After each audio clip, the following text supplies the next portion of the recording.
Assalamualaikum warahmatullahi wabarakatuh. Perkenalkan, nama saya Sekar Suri Handayani, NPM 50264, kelas 1B, Prodi PGSD, MK Pengantar Komunikasi, dosen pengampu Dedi Firduansyah, Magister Pendidikan.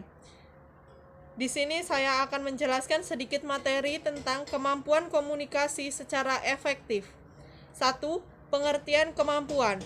Menurut Robbins, dalam surat No 2013, kemampuan adalah sebagai suatu kapasitas individu untuk mengerjakan tugas dalam suatu pekerjaan. Faktor yaitu kemampuan intelektual dan kemampuan fisik. Intelektual adalah kemampuan yang diperlukan untuk menjalankan kegiatan mental, sedangkan kemampuan fisik kemampuan yang diperlukan untuk melaksanakan tugas-tugas yang menurut stamina, kecekatan, kekuatan, dan keterampilan serupa. 2. Pengertian kemampuan komunikasi secara efektif.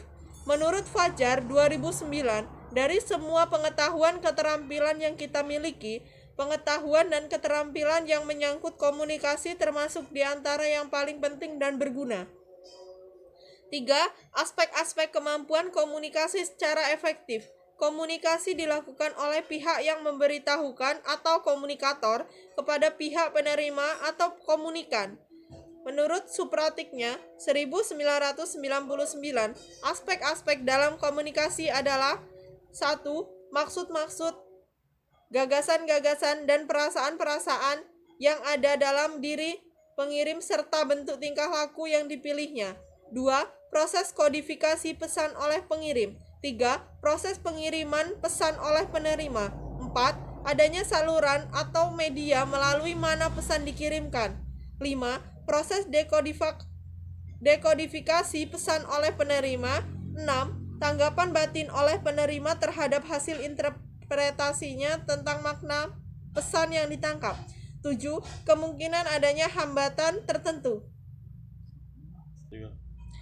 Aspek komunikasi yakni A. Sumber-sumber. Suatu sumber adalah orang yang mempunyai kebutuhan sosial untuk diakui sebagai individu hingga kebutuhan berbagai informasi dengan orang lain.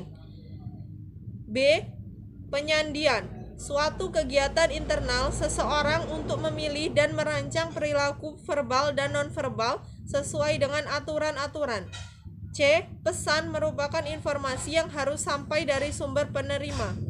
D. Saluran alat fisik yang menjadi penghubung antar sumber dengan penerima. E. Penerima orang yang menerima pesan. F. Penyandian balik proses internal penerima dan pemberian makna sumber yang mewakilinya. G. Respon penerima. Hal ini menyangkut apa yang penerima. H. Umpan balik informasi yang tersedia bagi sumber yang kemungkinan menilai keefektifan yang sedang berlangsung. 4. Faktor-faktor kemampuan komunikasi secara efektif. A. Pengungkapan diri lebih banyak terjadi pada lingkungan yang paling cocok, dari situlah orang dapat meresapi dan tanggapan dengan cermat. B. Perasaan menyukai akan mempengaruhi terhadap pilihan yang disukai dan dicintai. C. Bila kita melakukan pengungkapan secara otomatis, orang yang melakukan pengungkapan diri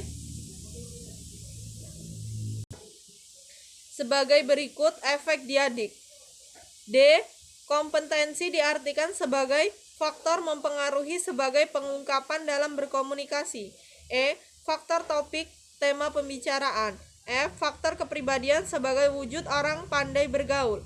G. Jenis-jenis kelamin, pria lebih kurang terbuka daripada wanita. 5. Strategi dalam meningkatkan kemampuan komunikasi efektif. Kemampuan dasar komunikasi. A. Saudari, kenapa keterampilan komunikasi penting dipelajari? B. Pahami arti keterampilan berkomunikasi. C. Minta bantuan orang lain untuk memantau usaha kita. D. Keseluruhan latihan harus dibagi menjadi bagian-bagian. E. Akan sangat menolong bila Anda teman sebagai lawan dalam proses latihan. F.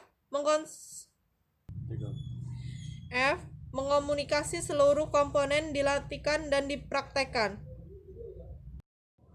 B. Pengertian prestasi belajar bahasa Indonesia. 1.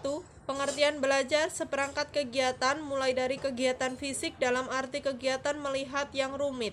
2. Pengertian bahasa Indonesia.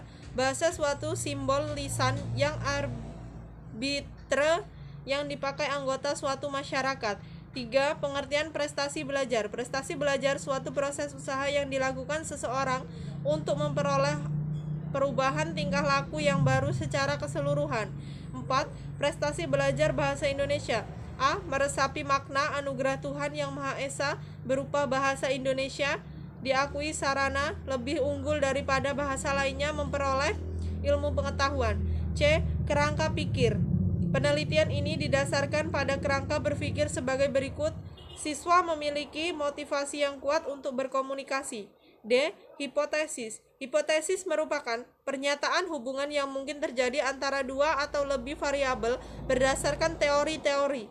Berdasarkan dari anggapan dasar di atas dirumuskan dalam penelitian, maka dalam hal ini penelitian mengajukan suatu hipotesis, yaitu adanya hubungan antara kemampuan komunikasi efektif dengan prestasi belajar siswa kelas 5 SD Negeri Segugus di Ponorogo, Kecamatan Kerangkobar, Kabupaten Banjarnegara. Terima kasih. Wassalamualaikum warahmatullahi wabarakatuh.